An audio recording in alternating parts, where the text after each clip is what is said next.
प्यारे साथियों नमस्कार। कैसे हैं आप सभी लोग? आशा करता हूं आप सभी लोग बहुत अच्छे होंगे। शानदार, स्वस्थ, जबरदस्त, जिंदाबाद और बहुत अच्छी तरीके से आपकी पढ़ाई चल रही होगी। तो सभी प्यारे साथी एक बार आ जाओ भाई जल्दी जल्दी से क्लास में। सभी प्यारे साथियों के लिए very very very very good afternoon और बहुत सारा प्यार। तो जितने भी मेरे प्यारे वीर हैं, जितने भी मेरे प्यारे साथी हैं, एक बार जल्दी जल्दी से क्लास में आ जाएंगे। तो मेरे प्यारे साथी, आज के सेशन को हम लोग स्टार्ट करने जा रहे हैं और आज का जो हमारा सेशन है वो एनालॉजी अर्थात सादृश्यता, इसे हम लोग समानता के नाम से भी जानते हैं। इसमें हमें सभी प्रश्नों के आंसर अपने अपने चेक करने हैं कि हमारा क्या आंसर आ रहा है, क्या बनना चाहिए। जैसे मैंने आपको क्लासिफिकेशन बताया था कि क्लासिफिकेशन में शब्दों पर आधारित प्रश्न, अंकों पर आधारित प्रश्न और अक्षरों पर आधारित प्रश्न बनते हैं। ठीक उसी प्रकार से जो एनालॉजी होता है अर्थात सादृश्यता होता है, मेरे प्यारे वीर, यहाँ पर भी 3 ही टाइप बनती हैं। तो यहाँ पर अगर मैं बात करता हूँ शब्दों वाली एनालॉजी की यानी सादृश्यता की, सीधी सी चीज है कि हम लोगों को, मेरे प्यारे साथी, ये अवश्य पता होना चाहिए कि जो चीज पूछी गई है वो हमको आती है कि नहीं, मायने रखती है ये चीज। जैसे सवाल कहता है कि भारत का संबंध पाकिस्तान से है, तो अर्जेंटीना का संबंध किससे होगा। अब यहाँ पर कोई इसका फॉर्मूला तो है नहीं, तो सीधी सी बात है भारत का संबंध, जैसे मैं बोलूं ऐसे समझो नॉर्मली कि जैसे मैं कहूं भाई भारत का संबंध दिल्ली से है, तो अर्जेंटीना का संबंध कहां से है। तो जब मैंने भारत का संबंध दिल्ली से बताया तो मेरे प्यारे वीर इसका अर्थ क्या है? इसका अर्थ क्या है कि भारत की राजधानी दिल्ली है, तो अर्जेंटीना की राजधानी क्या है वो चीज हमें बतानी होगी। कहने का मतलब ये हुआ कि मेरे प्यारे साथी, हमें पता होना चाहिए कि राजधानी क्या है, कौन सी। ऐसे ही आविष्कार और आविष्कारक पूछ सकता है, नदियों के नाम के हिसाब से पूछ सकता है। कह देगा कि अगर कोई एक शहर लिख देगा, बराबर में वो शहर किस नदी के किनारे स्थित है उस नदी का नाम लिख देगा, फिर कोई शहर देकर फिर पूछ लेगा कि ये कौन सी नदी के किनारे स्थित है। तो कहने का मतलब ये है कि बहुत सारी चीजें एग्जामिनर के पास होती हैं जिन्हें एग्जामिनर पूछ सकता है। मुद्राएं पूछ सकता है कि भारत का संबंध रुपया से है, तो बताओ, फिर कोई देश देकर पूछ लेगा कि इसका संबंध किससे है, तो वहां पर मुद्रा की बात हो रही है। कहने का अर्थ ये हुआ मेरे प्यारे साथी, कहने का अर्थ ये हुआ कि अलग अलग तरीके से सवाल पूछे जा सकते हैं, उसमें कोई दिक्कत नहीं होगी। ठीक है, अब ध्यान से समझो। अब ध्यान से समझेंगे और प्रश्न किस तरीके से बनते हैं उन सभी चीजों को हम लोग एक बार समझते हुए चलेंगे। ठीक है, एक बार मेरे प्यारे साथी पहले क्वेश्चन पर आते हैं, ध्यान से समझेंगे। अभी अंग्रेजी वाले क्वेश्चन हैं जिनमें मैं फिर से बता देता हूं कि हमें प्लेस वैल्यू याद होनी जरूरी है। कौन सा नंबर कितने अक्षर, कौन सा अक्षर कितने नंबर पर आता है वो हमें पता होना चाहिए। ठीक है, तो मेरे प्यारे दोस्त एक बार आ जाएंगे और बताएंगे इसका जवाब क्या होगा। दूसरी चीज मेरे प्यारे साथी, प्लेस वैल्यू से चाहे कोडिंग डिकोडिंग हो, क्लासिफिकेशन हो, एनालॉजी हो, इन सभी टॉपिकों में पूरा फायदा होता है, चाहे अल्फाबेट टेस्ट हो, हर एक टॉपिक में। तो यहाँ पर ध्यान से समझो, RSVW है ना, तो यहाँ पर दोनों में क्या हुआ, पहले दोनों में प्लस हुआ है कितना। अगर यहाँ पर आप लोग चेक करोगे तो मुझे ये बताओ, R18 पर, S19 पर, V22 पर, W23 पर, L बार है पर, M13 पर, है ना, और PQ हर एक लेटर +1 हो रहा है। RSVWLMPQ हर एक लेटर +1 हो रहा है। सही है, तो मेरे प्यारे साथी मैं क्या बोलूंगा, यहां पर G के बाद H आएगा, L के बाद M, K के बाद L, P के बाद Q, तो HMLQ सी ऑप्शन जो है वो करेक्ट आंसर होगा। +1 हर एक लेटर में हो रखा है, कोई दिक्कत तो नहीं है यहां तक, हर एक लेटर +1 हो रहा है। अगले सवाल पर आ जाओ। नेक्स्ट क्वेश्चन पर आएंगे और बताएंगे इसका आंसर क्या होगा।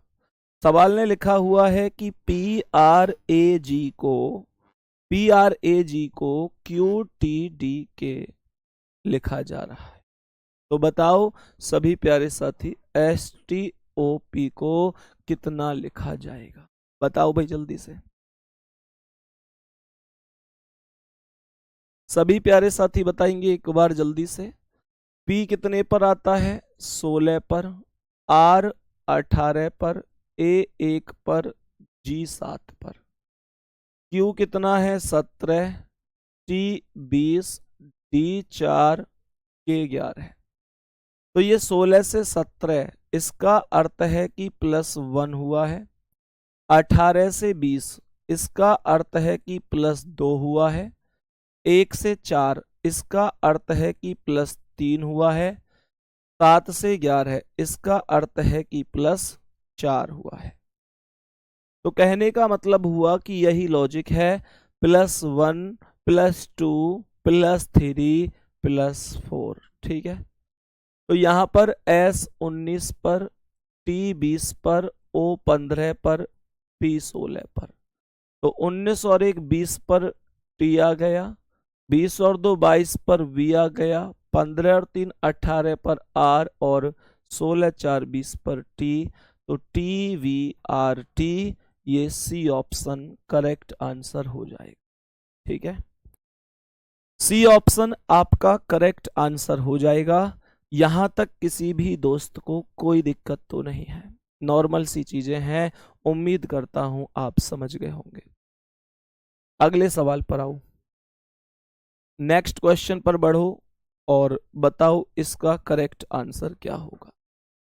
नेक्स्ट क्वेश्चन पर आओ और बताओ इसका करेक्ट आंसर क्या होगा, जल्दी से बताओ भाई सभी प्यारे साथी। सभी प्यारे साथी एक बार बताओ इस प्रश्न का सही आंसर क्या हो सकता है।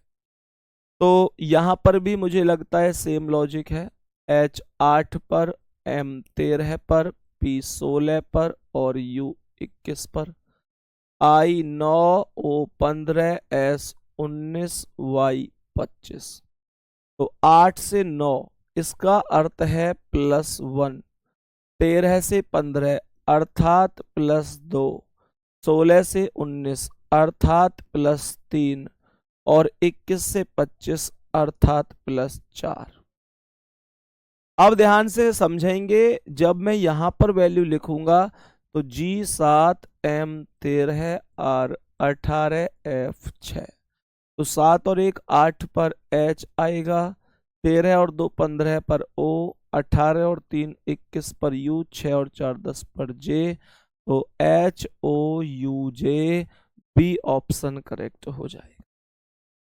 बी ऑप्शन करेक्ट हो जाएगा। मेरे प्यारे वीर एक बार थम्स अप करके बताओ यहां तक कोई दिक्कत तो नहीं। ये क्वेश्चन एक्चुअल में कोडिंग डिकोडिंग के से ही क्वेश्चन होते हैं, ये क्वेश्चन कोडिंग डिकोडिंग जैसे ही क्वेश्चन होते हैं। जैसे अगर ये क्वेश्चन कोडिंग डिकोडिंग में आता तो कैसे बोलता, आपसे कहता कि यदि किसी सांकेतिक भाषा में HMPU को IOSY लिखा जाता है तो बताओ उसी भाषा में GMRF को कितना लिखा जाएगा। तो हम कह देते कि ये क्वेश्चन कोडिंग डिकोडिंग का है। लेकिन मेरे प्यारे साथी ये क्वेश्चन किसका है, ये क्वेश्चन यहां पर किसका है, एनालॉजी का है। तो यहां ऐसे बीच में अनुपात के से चिन्ह लगा देता है। नेक्स्ट क्वेश्चन पर आओ, अगला सवाल बोलेंगे इसका आंसर। इस प्रश्न का करेक्ट आंसर क्या हो सकता है। T कितना है 20 पर, R 18 पर, A 1 पर, C 3 पर, K 11 पर, M 13 पर, E 5 पर, C 3 पर, T 20 पर और V 22 पर। लॉजिक को बहुत अच्छी तरीके से समझना। मेरे प्यारे साथी रिवर्स लॉजिक लगा हुआ है इसमें। रिवर्स लॉजिक अर्थात यहाँ पर पीछे से नंबर उठाता है और आगे पटक देता है। कहने का मतलब ये हुआ कि ये 11 है और ये 13 है, तो यहाँ पर ये 11 से 13 है अर्थात +2 हुआ है। ऐसे ये 3 से 5 अर्थात +2 हुआ है। ये 1 से 3 अर्थात +2 हुआ है। ये 18 से 20 अर्थात +2 हुआ है। ये 20 से 22 अर्थात +2 हुआ है। कहने का अर्थ हो गया कि आप पीछे से आगे अपने नंबरों को लिखेंगे 2-2 प्लस करते हुए। ठीक है, अब यहां पर जैसे ही हमारे पास POND लिखा हुआ है, इसमें P 16 पर है, O 15 पर है, N 14 पर है, D 4 पर है, तो ये 4 और +2 6 पर F आएगा। पहला ही ऑप्शन करेक्ट है और कोई ऑप्शन F से शुरू है ही नहीं बी ऑप्शन के अलावा। आप चाहो तो ऐसे चेक करो, अब 14 2 16 पर P, 15 2 17 पर Q, 16 2 18 पर R, जैसे चाहो ऐसे कर सकते हो। तो जैसे चाहो ऐसे कर सकते हो। मैं उम्मीद करता हूं कि आपको बढ़िया तरीके से ये सारी चीजें समझ में आ रही होंगी। नेक्स्ट क्वेश्चन पर बढ़ो। आज का अगला सवाल एक बार सभी मेरे प्यारे साथी बताएंगे क्या आंसर हो सकता है। एक बार सभी प्यारे साथी बताएंगे क्या करेक्ट आंसर हो सकता है, क्या लॉजिक हो सकता है। एक बार प्लेस वैल्यू लिखो, फिर आराम से हो सकता है। सही है, बताओ जल्दी।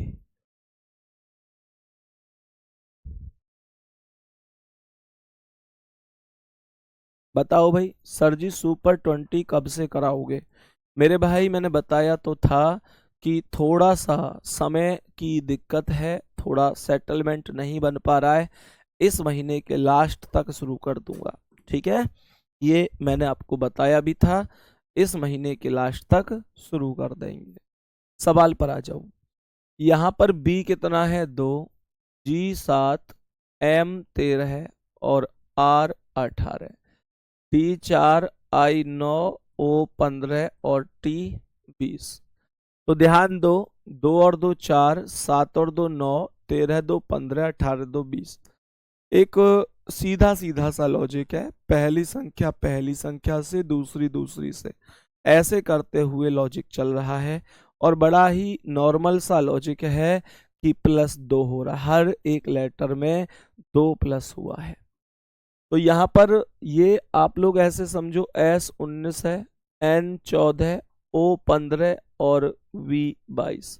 तो S 19 और 2 21 पर U आएगा, 14 और 2 16 पर P आएगा, 15 2 17 पर Q। ये D ऑप्शन आपका राइट आंसर हो जाएगा। D ऑप्शन राइट आंसर हो जाएगा। कोई दिक्कत है दोस्त किसी को? नेक्स्ट क्वेश्चन, अगले सवाल पर आ जाओ। नेक्स्ट क्वेश्चन पर आ जाओ और बता दो क्या आंसर हो सकता है। करो भाई जल्दी से कैलकुलेशन, क्या आंसर हो सकता है इस प्रश्न का।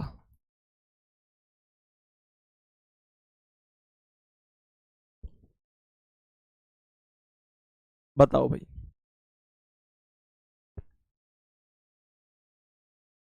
बताओ भाई सभी प्यारे साथी, क्या आंसर हो सकता है इस वाले क्वेश्चन का। तो यहां पर एक बार चेक कर लेते हैं। B 2 पर है, K 11 पर, P 16 पर और G 7 पर।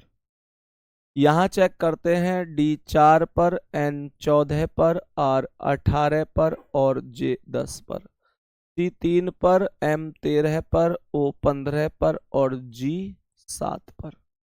अब यहाँ पर एक बार चेक करने की कोशिश करना कि क्या आंसर हो सकता है। चेक करने की कोशिश करना, तो यहाँ पर ये 2 है और ये 4 है तो +2 हुआ है। ये 11 है और ये 14 है तो +3 हुआ है। ये 16 और ये 18 तो +2 हुआ है। ये 7 और ये 10 तो +3 हुआ है। यही तो लॉजिक है। तो ये आएगा 3 और 2 5 पर E, 13 और 3 16 पर P, तो E के बाद P केवल B ऑप्शन में है, यही आंसर हो जाएगा।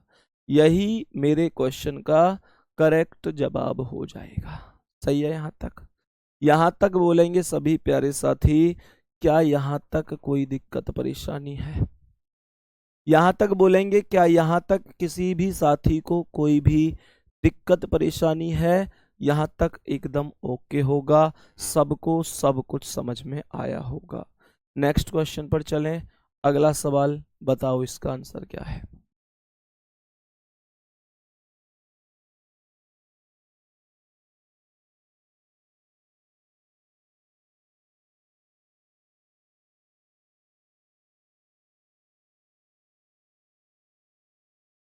बताओ भाई, सभी प्यारे साथी बताएंगे। सवाल क्या कह रहा है? सवाल क्या कह रहा है? H 8 पर है, I 9 पर और J 10 पर, O 15, P 16 और Q 17। ध्यान से एक बार चेक करेंगे कितना कितना प्लस हुआ है। चेक करो भाई जल्दी से।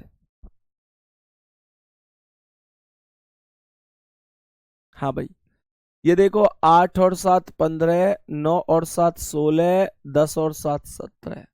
हर एक लेटर में 7 7 प्लस हुआ है। सही है? कितना कितना प्लस हुआ है? 7 7 प्लस हुआ है हर एक लेटर में। तो मेरे प्यारे वीर, यहां पर S 19 पर है, T 20 पर है और U 21 पर है। तो 19 और 7 26 पर Z पहला ही ऑप्शन, B ऑप्शन करेक्ट होगा भाई। 19 7 26 पर Z, 20 7 27 पर A, 21 7 28 पर B, तो ZAB करेक्ट हो जाएगा। ZAB करेक्ट हो जाएगा, सही आंसर हो जाएगा। अगले सवाल पर आओ, नेक्स्ट क्वेश्चन पर। बताओ इस प्रश्न का करेक्ट आंसर क्या होगा? बताओ भाई सभी साथी, सभी मेरे प्यारे वीर, एक बार जल्दी से बता दो कि इस प्रश्न का करेक्ट आंसर क्या हो जाएगा। बताओ भाई सभी दोस्त, इसका आंसर क्या होगा?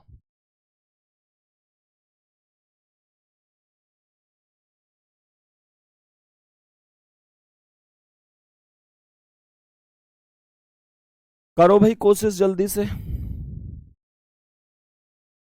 से कोशिश करो। 8वां सवाल है, क्या आंसर हो सकता है?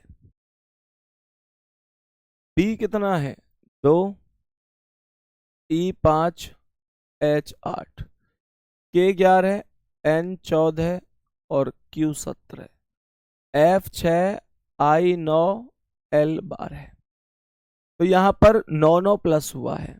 आप किसी भी लेटर को चेक कर लो, +9 हो रहा है। +9 कैसे? ये 2 और 9 11 है, 5 और 9 14, 8 और 9 17। हर एक में +9 हो रहा है, तो +9 कर दो भाई हर एक में। ये 6 और 9 15 पर O आएगा, उसके बाद 9 और 9 18 पर R आएगा, और O और R से तो C ऑप्शन ही शुरू है, बाकी कोई भी ऑप्शन शुरू नहीं है, केवल C ऑप्शन ही सही है। ORU यही करेक्ट आंसर है। नेक्स्ट क्वेश्चन पर आ जाओ। बताओ भाई अगला सवाल, इस प्रश्न का आंसर बताओ। इस प्रश्न का आंसर बता दो जल्दी से, क्या आंसर हो सकता है? लॉजिक सोचो। Y 25 पर है, D को मैं 26 से 4 ज्यादा 30 भी लिख सकता हूं। O 15 पर है, U 21 पर है, N 14 पर है, U 21 पर है। मैं लॉजिक यहां से इतना समझ सकता हूं कि 25 5 30, 15 6 21, 14 और 7 21, तो शुरू के लेटर से ही समझूं तो +5 +6 +7 हुआ है। मैं अगर इनसे ही सॉल्व करने की कोशिश करूं तो J 10 पर, 10 और 5 15 पर O, और A 1 पर 1 और 6 7 पर G। OG से पहला ही ऑप्शन शुरू है और कोई भी ऑप्शन शुरू नहीं है, तो करेक्ट आंसर भी पहला ही ऑप्शन हो जाएगा। पहला ऑप्शन ही करेक्ट आंसर हो जाएगा, कोई दिक्कत नहीं होनी चाहिए आपको इसे समझने में। अगला सवाल आ जाओ, नेक्स्ट क्वेश्चन पर आओ। सवाल ने यहाँ पर क्या बोला है? सवाल ने यहाँ पर बोला है GLOW को FJNU लिखा जाता है। तो यहाँ पर कह रहा है बताओ PTEL को कितना लिखा जाएगा। सवाल कह रहा है PTEL को कितना लिखा जाएगा, जल्दी से बताने की कोशिश करेंगे।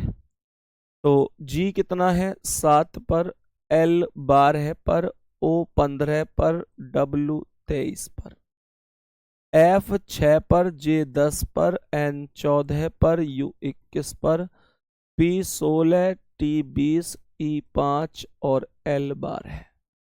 तो यहां पर ये क्या है 7 से 6 अर्थात -1, अर्थात -1, 12 से 10 अर्थात -2, 15 से 14 अर्थात -1, 23 से 21 अर्थात -2, -1 -2 -1 -2। ये लॉजिक लगा हुआ है, यही तो लॉजिक लगा हुआ है भाई, -1 -2 -1 -2।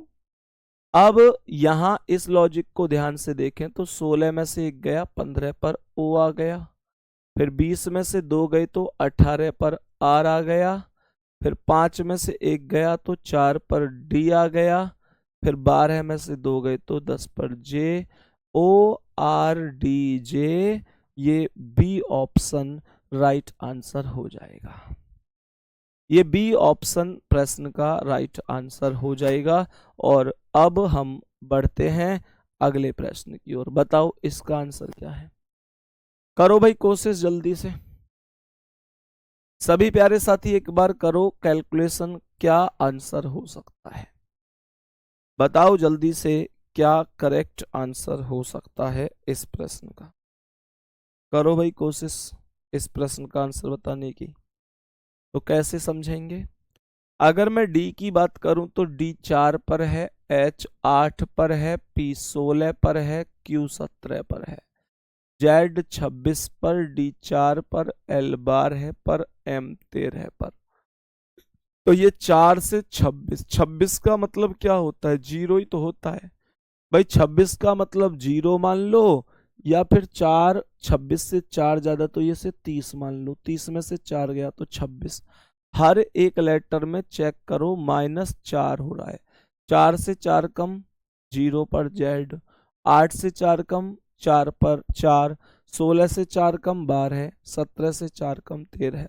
हर एक नंबर -4 हो रहा है, हर एक नंबर -4 हो रहा है।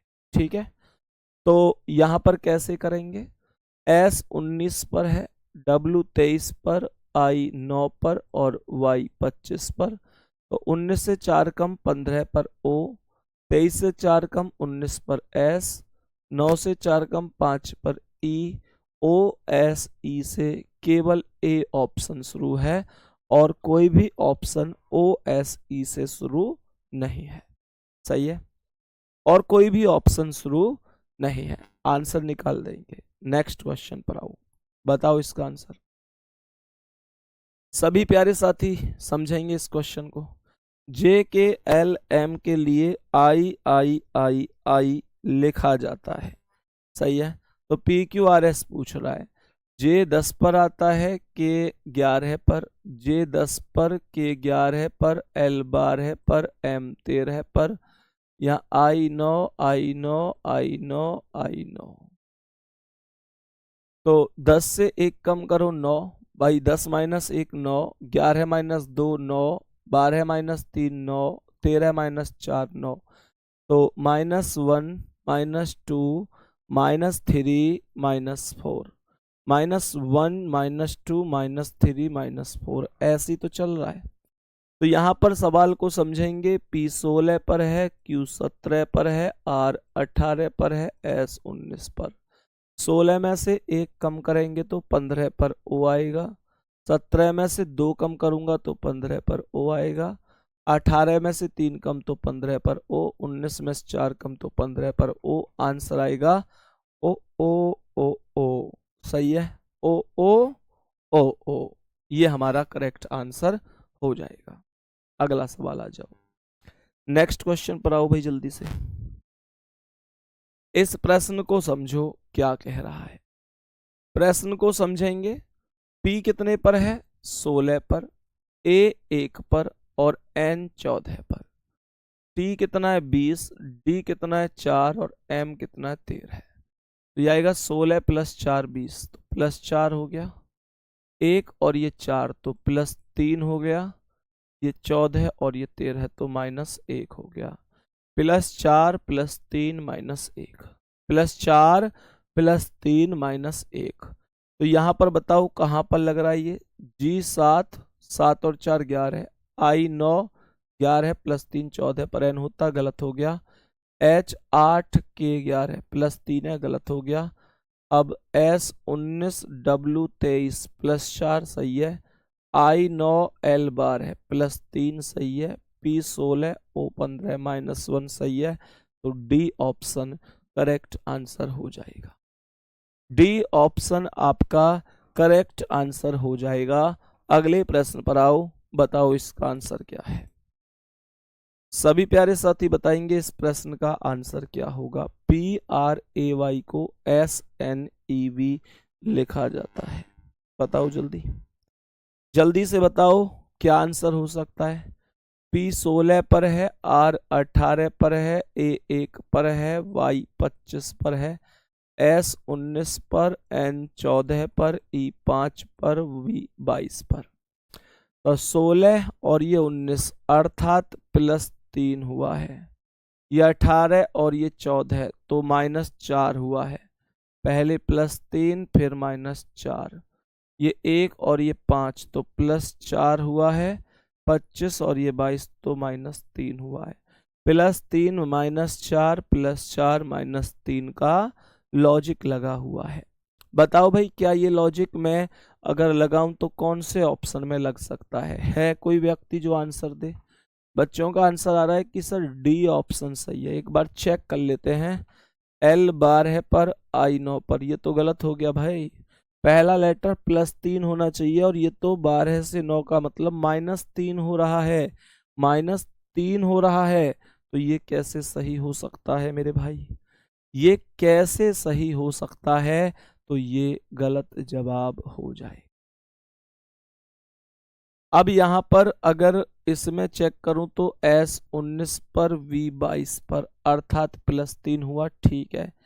A को मैं 27 लिख सकता हूं, W 23 पर अर्थात -4, G 7 पर, K 11 पर तो +4, E 5 पर, B 2 पर तो -3 अर्थात ये आपका करेक्ट आंसर हो जाएगा।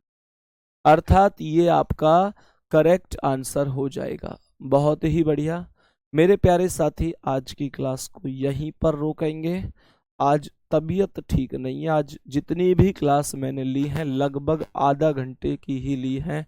लंबी क्लास नहीं ले पा रहा हूँ। पैरों में बिल्कुल भी दम सा नहीं बच रहा है। ऐसे लग रहा है कि भाई जैसे पैर कांप रहे हो, है ना। कल से थोड़ी वीकनेस है। कल एक्चुअल में कल सुबह से ही हल्का हल्का बुखार था। शाम को डॉक्टर के पास भी गया था तो थोड़ा सा तेज फीवर रहा और आज भी अभी फीवर में ही आपकी क्लास ली है। एक मन ये था कि आज क्लास नहीं लेंगे, फिर सोचा कि यार चलो क्लास को ले ही लेते हैं, कोई दिक्कत नहीं है, थोड़ा सा ही पढ़ लेंगे तो कोई दिक्कत नहीं, मान के चलो ना पढ़ने से तो बेहतर ही है। तो आज की क्लास में हमने एनालॉजी के ये क्वेश्चन आपको कराए। ये ध्यान रखेंगे कि एनालॉजी में इसके अलावा मेरे प्यारे साथी अभी ये खत्म नहीं हुए, हालांकि अभी ऐसे और क्वेश्चन हम करेंगे। आज की क्लास में तो हमने बड़े बेसिक से ही क्वेश्चन किए हैं। ऐसा नहीं था कि किसी क्वेश्चन को हमने बहुत टफ किया हो, लेकिन फिर से बता देता हूँ अभी इसमें थोड़े टफ क्वेश्चन भी आएंगे। इसके अलावा टफ क्वेश्चन के अलावा अगर मैं बात करूं तो मेरे प्यारे वीर अभी इसमें नंबरिंग का भी खेल आएगा। जैसे आपसे कह देगा कि भाई अगर 7 का संबंध 49 से है तो बताओ 9 का संबंध किससे, अर्थात वर्ग की बात कर सकता है। ठीक है, तो कोई ऐसी दिक्कत नहीं है, वो सब हम बढ़िया तरीके से पढ़ लेंगे, कोई भी दिक्कत नहीं है। ठीक है, तो मेरे प्यारे साथी उम्मीद करता हूँ, ठीक है ना। विकास भाई लिख रहे हैं फाउंडेशन बैच में भी आधा घंटे ली है क्या? हाँ जी, आज फाउंडेशन बैच में भी आधा घंटे ही क्लास हो पाई है मेरे भाई। ठीक है, ओके, धन्यवाद, नमस्कार।